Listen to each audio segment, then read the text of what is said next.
mercy and a divine conspiracy that you, an angel, love it could somehow fall for me. You'll always be love's great martyr, and I'll be the flattered.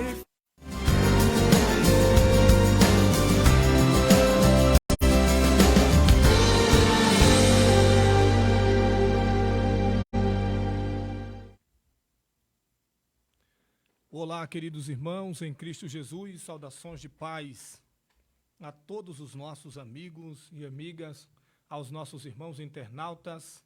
Quero louvar a Deus por sua vida. Hoje, como você pode constatar, estamos sozinhos aqui devido aos nossos convites serem enviados, mas não houve tempo o suficiente para que alguns convidados viessem aqui. Por esse motivo, decidi fazer o programa desse sábado sozinho aqui com vocês. Desde já, quero agradecer de público a todos os nossos irmãos patrocinadores que patrocinam esse trabalho extraordinário. Estamos caminhando nas nossas aulas, estamos caminhando nas ministrações das nossas lições e hoje estudaremos a lição de número 9. A lição de número 9 tem como título o avivamento pentecostal no Brasil. E esse tema é de extrema relevância para entendermos como se disseminou o processo de avivamento no Brasil. E é algo extraordinário. Eu já quero começar lendo com todos vocês o nosso texto áureo para darmos prosseguimento aos nossos estudos para a glória de Deus. E os que ouviram foram batizados em nome do Senhor Jesus, impondo-lhes Paulo as mãos. Impondo-lhe Paulo as mãos, veio sobre eles o Espírito Santo e falavam línguas e profetizavam. Olha que texto espetacular de Atos 19, verso 5 e verso de número 6. A nossa verdade prática está escrito dizendo: Deus derramou grande avivamento pentecostal no Brasil. Ele pode avivar mais uma vez o seu povo. Essa é a nossa verdade prática. A nossa leitura bíblica em classe está em Atos 19, versos de 1 a 7. E está escrito dizendo a palavra de Deus. E sucedeu que, enquanto Apolo estava em Corinto, Paulo, tendo passado por todas as regiões superiores, chegou a Éfeso e, achando ali alguns discípulos, disse-lhes: recebeste vós já o Espírito Santo quando crestes? E eles disseram-lhes: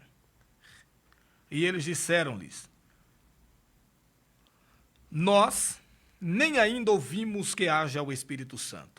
Perguntou-lhe então: em que sois batizados então? E eles disseram: no batismo de João.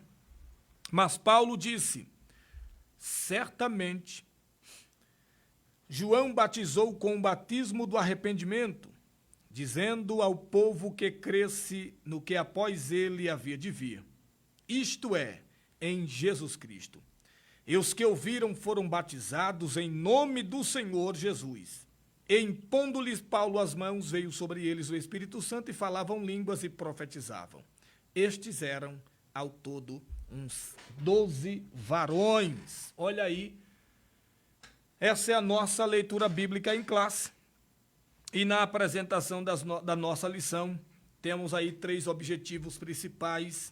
O primeiro é mostrar que o avivamento de Atos se repete no Brasil.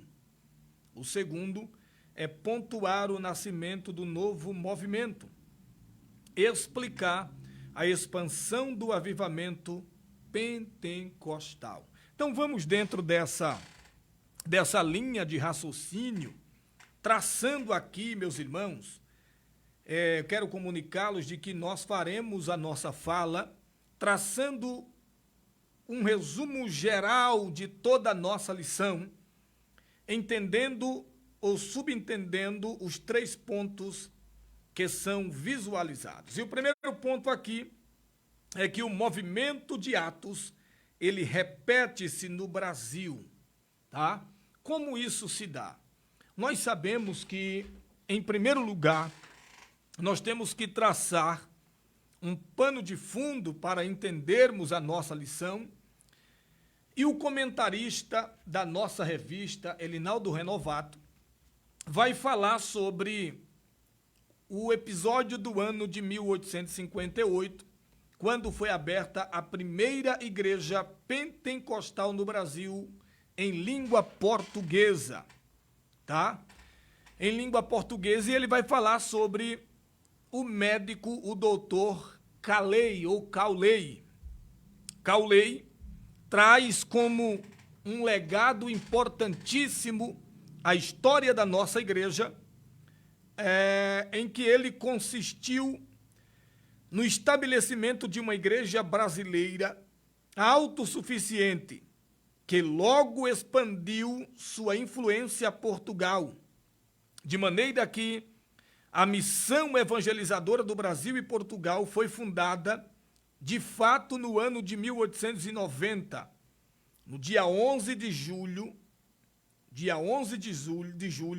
de 1858, Pedro Nolusco de Andrade tornou-se o primeiro brasileiro batizado no Brasil, cujo evento foi registrado nas páginas dos cadastros da Igreja Evangélica Fluminense, tá? No cadastro da Igreja Evangélica Fluminense. De maneira que a segunda igreja congregacional foi organizada em Recife, no ano de 1873, sob a direção de Jaimes Fostoni. Isso aí é algo extraordinário e deve ser aqui falado para que possamos entender um pouquinho de como chega o avivamento no nosso país, como se dá, né, a implantação desse movimento pentecostal no Brasil. De maneira que, em outubro do ano de 1863, os famosos Blackford mudaram-se para São Paulo e logo depois ele visitou Rio Claro e outros lugares onde Schneider havia ministrado. Foi nessa viagem que ele encontrou pela primeira vez um sacerdote católico, grave bem esse nome, um sacerdote católico chamado de José Manuel, que fez a sua profissão de fé evangélica, renunciando ao catolicismo, pediu o batismo e em fevereiro de 1865, Blackford visitou Brotas, o último lugar onde Conceição servia como sacerdote. 2 homens fizeram profissão de fé de volta a São Paulo. O trabalho progrediu e em 5 de março de 1865, Blackford batizou os 6 primeiros que haviam sido convertidos. Então veja que é algo extraordinário quando o avivamento pentecostal começa, ou quando o pentecostalismo começa a surgir no Brasil, esse padre, né, chamado por nome de José Manuel, ele converte-se ao cristianismo, converte-se ao novo movimento ali surgido, e ele agora passa a fazer parte dessa igreja pentecostal. E aí a gente tem algo extraordinário, porque da mesma forma que a igreja de Brotas deferia do Rio de São Paulo, assim também o ministério de José Manuel de Conceição, o primeiro brasileiro ordenado para o ministério protestante no ano de 1865. Ele pregava com frequência a grandes plateias, mas, na maioria das vezes, tomava tempo para ir de casa em casa, ler a Bíblia, orar e conversar a noite adentro. Assim, à medida que comunicava o Evangelho, Conceição penetrava no coração do povo, tornando-se o pastor ou um pastor de fato. Então, vale a pena pararmos um pouquinho aqui nessa história, ou nessa parte da história, porque essa parte da história nos mostra que nos moldes da igreja primitiva, a igreja brasileira, ela começa a sua maneira de evangelismo. Embora esse homem pregasse para grandes plateias, ele deixa um legado extraordinário, que é o método de evangelismo de ir de casa em casa, lendo a Bíblia. É o que nós chamamos de evangelismo corpo a corpo. Então, dentro desse primeiro aspecto, mostrando que a igreja aqui no Brasil segue a mesma orientação da igreja de Atos 19, fica claro entender que após o sentir o Espírito Santo, após estar cheio do Espírito Santo, não houve dúvidas, não houve mais barreiras para que esse padre, o ex-padre, se convertesse e viesse assim a fazer parte desta igreja. Uma outra parte interessante dentro dessa área, eu estou introduzindo aqui, trazendo esses acontecimentos, porque o livro de apoio de Elinaldo Renovato vai trazer justamente esses pontos da história inicial, que é necessário conhecermos, tá? É necessário conhecermos. No ano de 1880, o reverendo John Bailey fez sua primeira viagem, mais de 300 quilômetros para o interior da região inexplorada do norte de São Paulo. Ele distribuiu Bíblias até a longínqua Uberaba, até Minas Gerais, e teve a ocasião de descobrir cerca de 50 cidades grandes e vilas. Então veja que no ápice de se desenvolver esse novo movimento que estava chegando no Brasil, a gente vê que ele se espalha de maneira extraordinária, se espalha de maneira gloriosa, irmãos, se espalha de maneira abençoada, e é algo extraordinário. Veja que o nosso primeiro tópico, ele vai trazer algo interessante. Ele diz que Pentecoste, ou movimento de Atos 2, repete-se no Brasil, e ele vai traçar isso aqui. Veja que coisa interessante. Ele diz: as modalidades da mesma pergunta revelam-se um fato de acordo com o contexto do trecho de Atos 19. Os discípulos de Éfeso foram batizados em nome do Senhor Jesus, isto é, já tinham a fé salvífica, em seguida receberam o batismo no Espírito Santo. Aqui vai nos mostrar uma questão que eu tratei com o professor Danilo na aula anterior.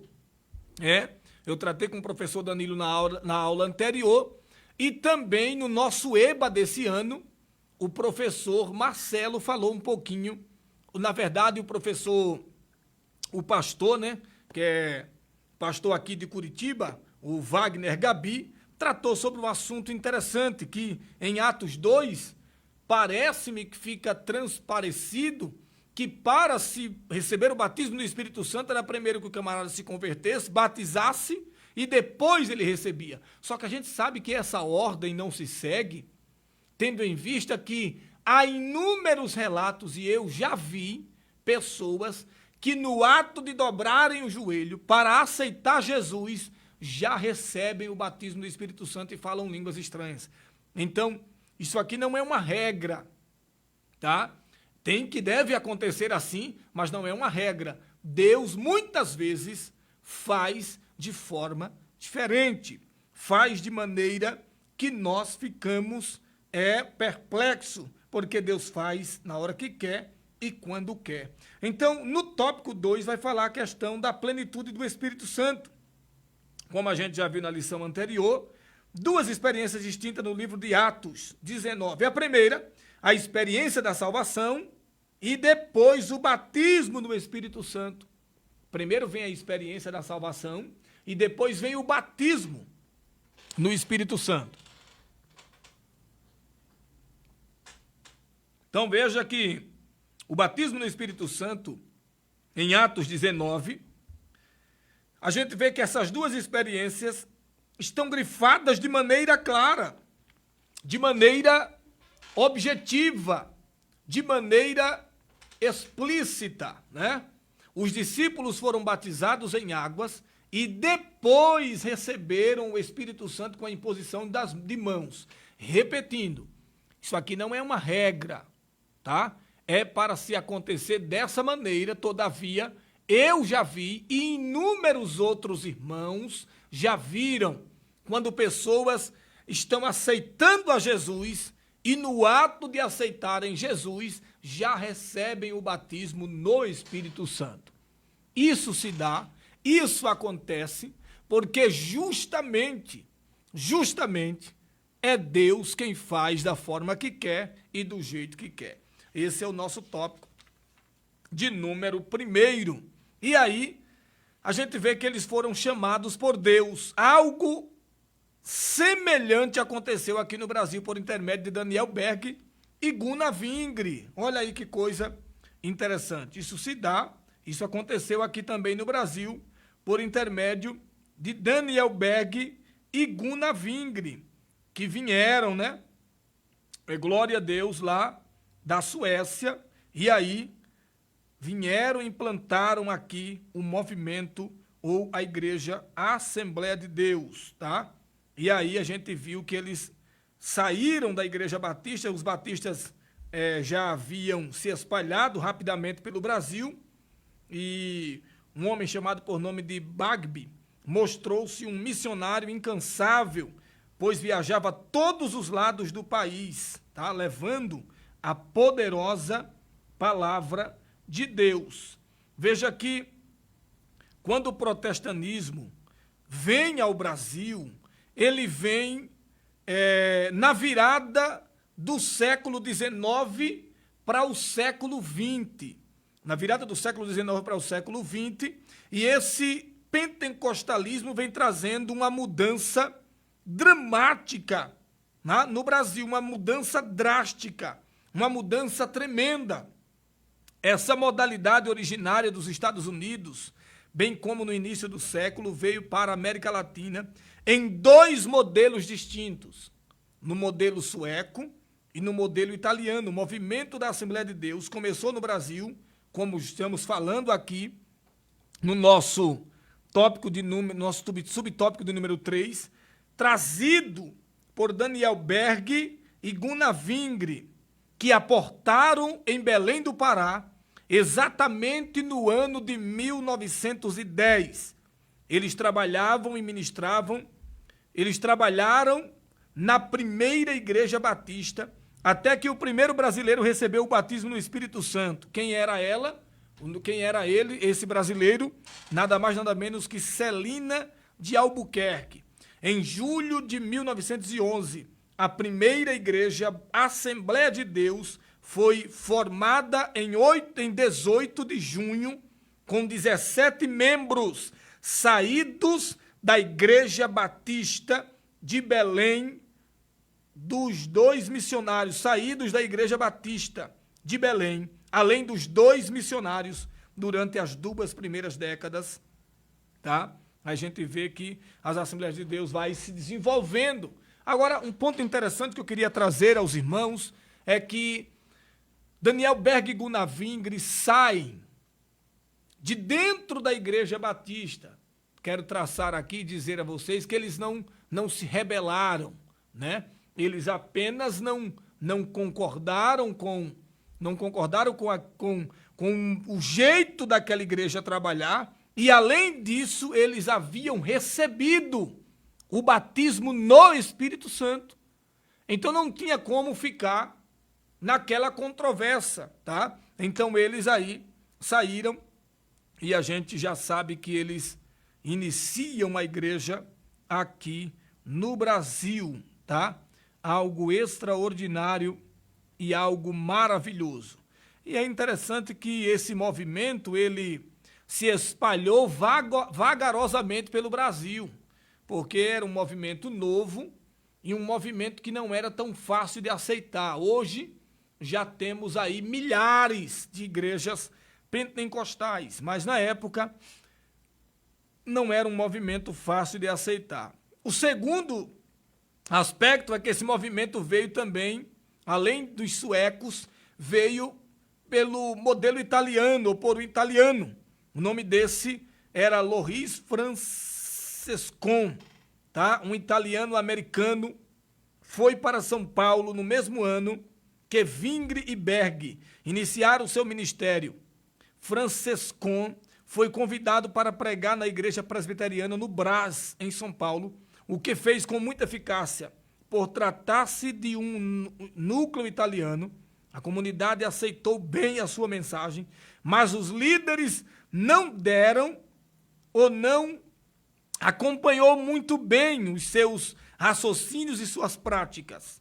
No mesmo ano, Franciscon iniciou na Argentina outra obra entre os imigrantes italianos em Buenos Aires. As duas igrejas que nasceram trabalharam do trabalho de Franciscon na Argentina continuam presas ao etnocentrismo e se mantiveram relativamente pequenas. Essas igrejas não prosperaram muito porque elas se achavam melhor que todas as outras. E aí não tivera um avivamento tão profíncuo, ou melhor, um avanço tão profíncuo, porque elas aderiram o etnocentrismo, né?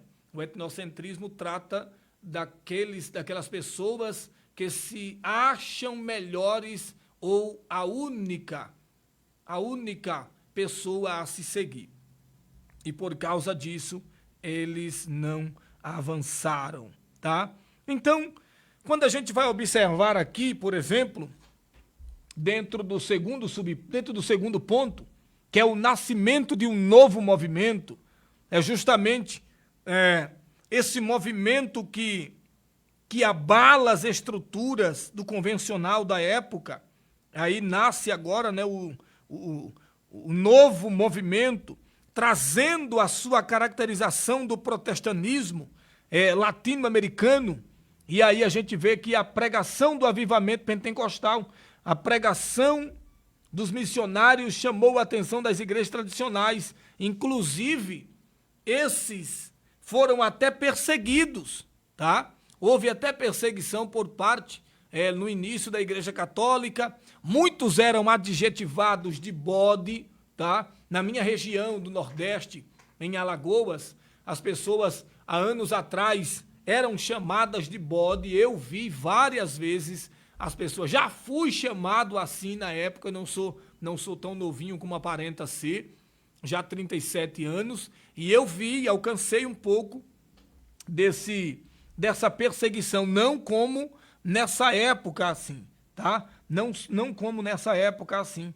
E aí tem uma parte aqui da nossa lição que vai dizer: assim a irmã Celina de Albuquerque recebeu o dom de Deus e por isso é considerada a primeira brasileira batizada no Espírito Santo. Isso, né? Um movimento ali que veio dos Estados Unidos, da Rua Azusa, tal, e veio para o Brasil, e aqui no Brasil batizou-se a primeira irmã no Espírito Santo, que é a irmã Celina de Albuquerque. Então, o protestantismo cresce no Brasil, o movimento pentecostal cresce no Brasil, mas cresce sobre uma grande perseguição, ou sob uma grande perseguição.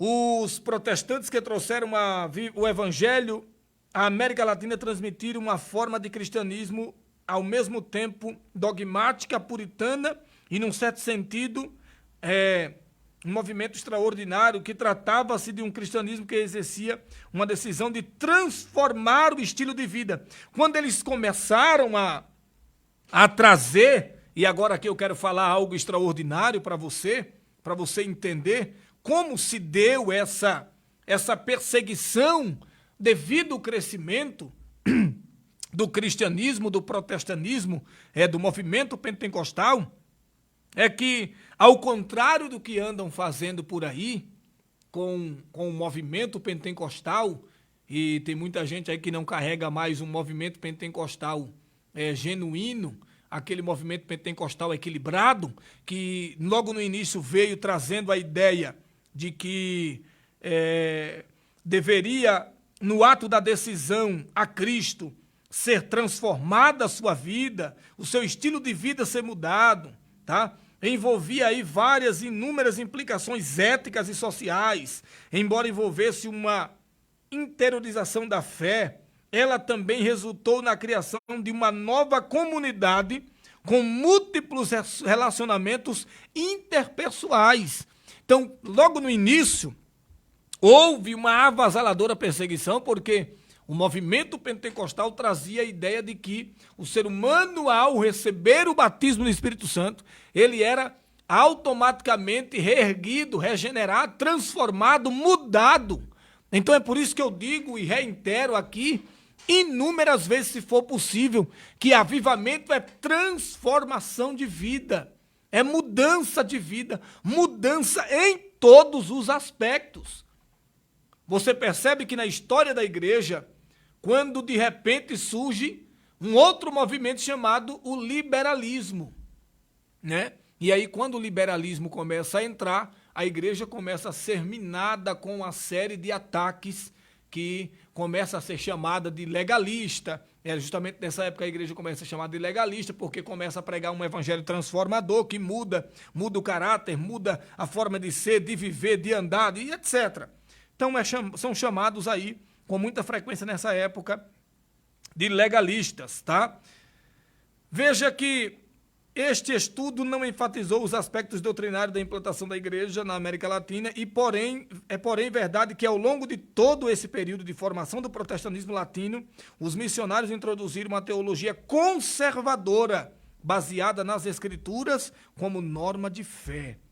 E aí, como eu já disse a vocês, no ano de 1920, o liberalismo começou a infiltrar-se sutilmente em algumas denominações.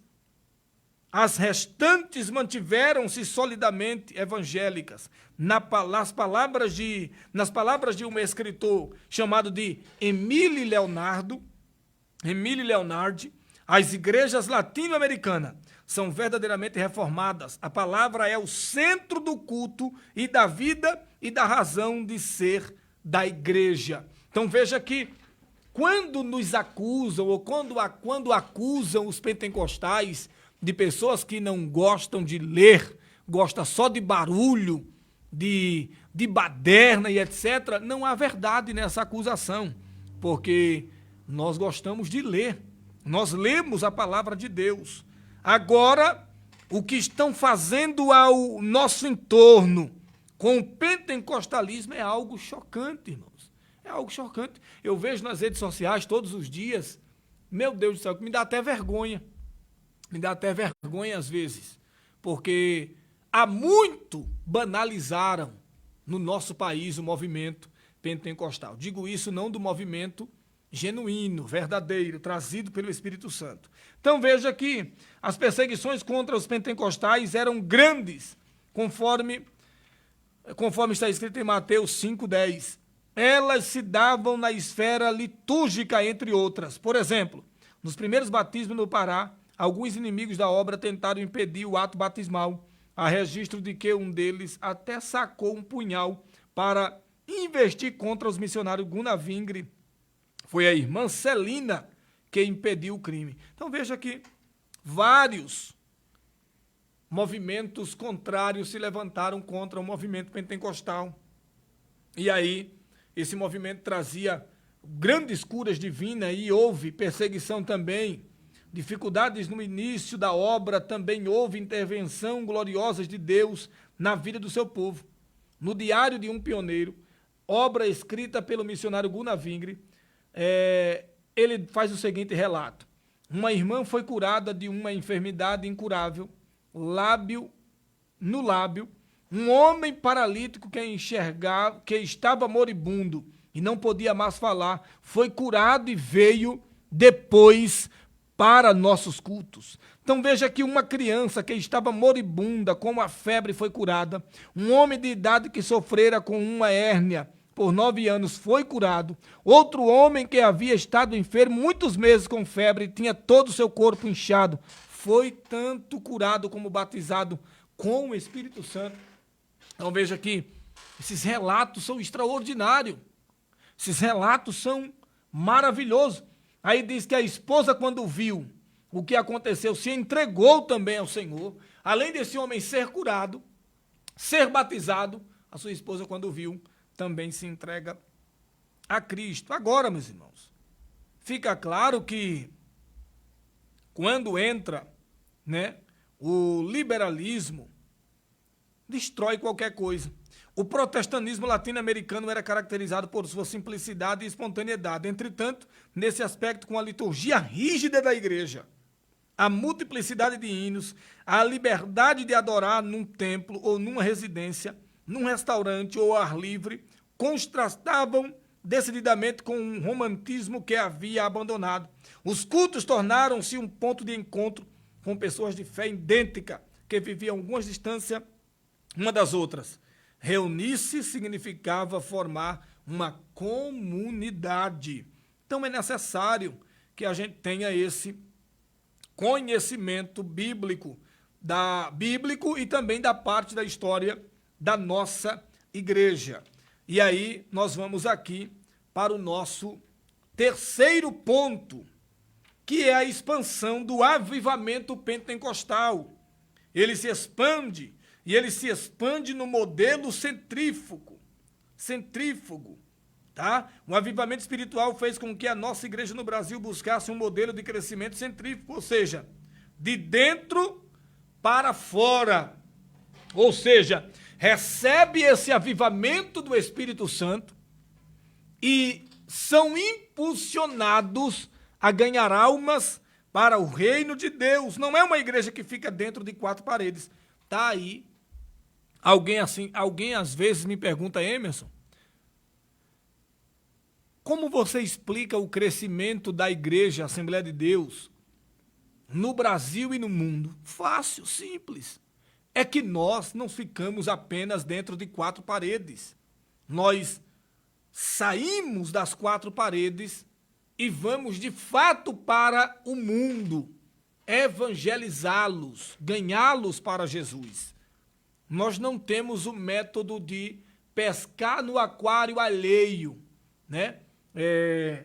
Rebelar-se com isso ou aquilo e sair para abrir uma determinada igreja e levar parte da membresia daquela determinada igreja. Nós não temos esse aspecto. Esse aspecto não parte de nós, não é de nós. Eu gosto de ensinar nesses meios digitais, porque aqui ninguém limita a minha fala. Aqui eu posso falar o que de fato os estudos me aplicam, me dizem, a Bíblia me diz.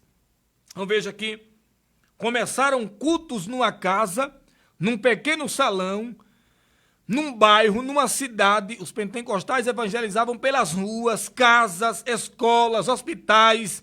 Mais adiante, os irmãos buscavam um local mais amplo para atender à expansão da obra. E o Senhor salvava, curava, batizava no Espírito Santo.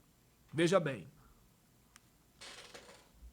Está aqui um ensinamento do modelo de evangelismo que dá certo.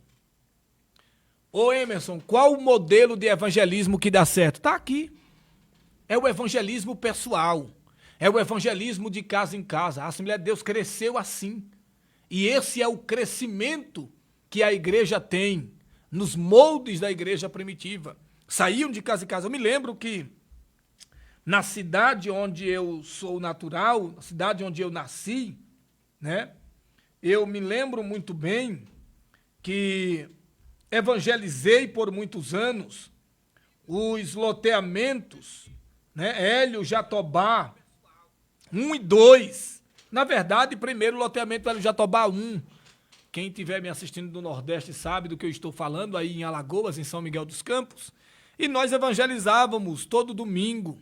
Levávamos caixa nas costas, íamos às fazendas, aos becos, aos valados, aos lugares de extremo acesso. E a igreja cresceu espantosamente. Hoje, quem for a Alagoas, em São Miguel dos Campos, vai constatar que a igreja lá é uma igreja extraordinária, com mais de 20 congregações na cidade. Então, tudo isso se deu justamente por causa do modelo de evangelismo, de evangelizar de porta em porta, tá? De casa em casa, atraindo as pessoas a ouvirem a palavra de Deus, atraírem as pessoas a ouvir o evangelho. É isso que nós temos que fazer. Glória ao nome de Jesus. Então vamos aqui falar mais um pouquinho sobre o segundo subponto desse crescimento acentuado. Os pentecostais do Brasil não cresceram porque buscam pessoas em outras igrejas, mas creram porque as evangelizavam e as discipulavam por meio do Evangelho de Cristo. A nossa igreja, a Assembleia de Deus, ela tem um método extraordinário. Nós ganhamos as almas para Jesus, as discipulamos, depois do discipulado aquelas pessoas vão à escola bíblica e depois de irem à escola bíblica estão aptas para pregar, ensinar, e é uma bênção de Deus, porque esse é o nosso modelo, esse é o nosso modelo de crescimento, um crescimento acentuado. Segundo dados do IBGE, em 2010, os evangélicos eram constituídos de aproximadamente 42 milhões de pessoas. Desse número, a esmagadora maioria é de tradição pentecostal. Certamente, a próxima pesquisa do IBGE confirmará a tendência de alta. Então, veja que algo extraordinário, um novo movimento. Que movimento é esse? Os antigos pentecostais não consideravam como uma nova denominação, mas preferiram ser visto como um movimento de avivamento que tinha uma mensagem para o corpo de Cristo como um todo. A primeira igreja pentecostal foi fundada em Copenhague em 1912, consequentemente algumas outras igrejas locais foram fundadas. Essas igrejas independentes organizaram-se em uma associação livre, embora as igrejas dinamarquesas mantivessem laços estreitos com outros grupos pentecostais da Escandinávia, o movimento pentecostal.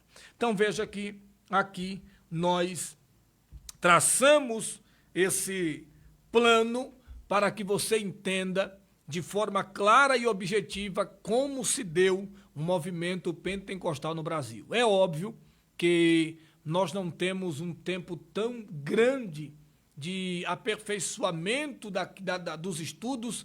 O nosso tempo ele é curto, inclusive hoje vou terminar um tanto mais cedo, porque nós não temos como trazer aqui tantas informações, senão pode não sobrar tempo. Hoje vai terminar um pouquinho mais cedo, mas já teve dias aqui de sábado que a gente ficou sem tempo para comentar tantas coisas que deveriam ser comentadas e não tivemos tempo hábil para isso. Mas é uma bênção de Deus e eu concluo aqui a minha fala dizendo que antes do avivamento pentecostal em solo brasileiro, o que dominava o cenário religioso era o sistema de doutrina das igrejas históricas que não admitia o batismo do Espírito Santo, com sinal e evidência de falar em novas línguas, bem como o exercício de dons espirituais.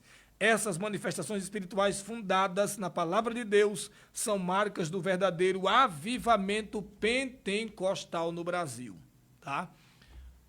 Estamos vendo aí ao longo da semana um movimento extraordinário que já durava, até onde eu vi, 140 horas em uma faculdade americana, com jovens sendo cheios do Espírito Santo.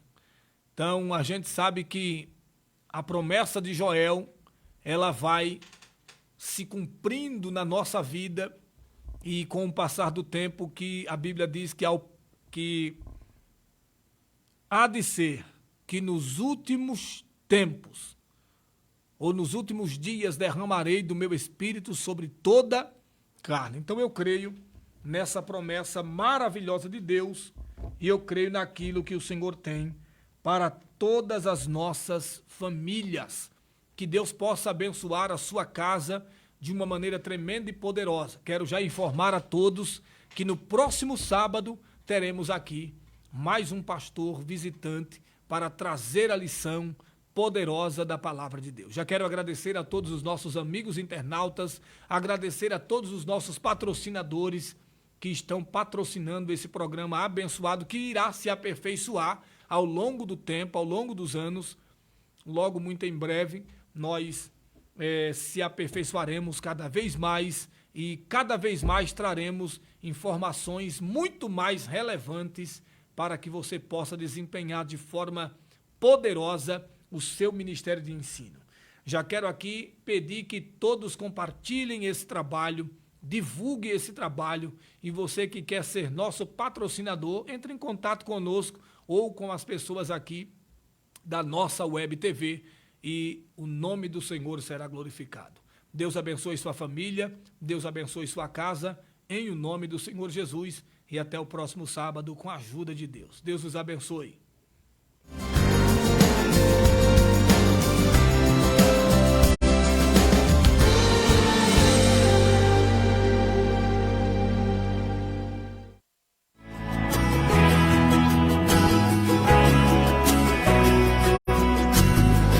There's more here than what we're seeing, a divine conspiracy that you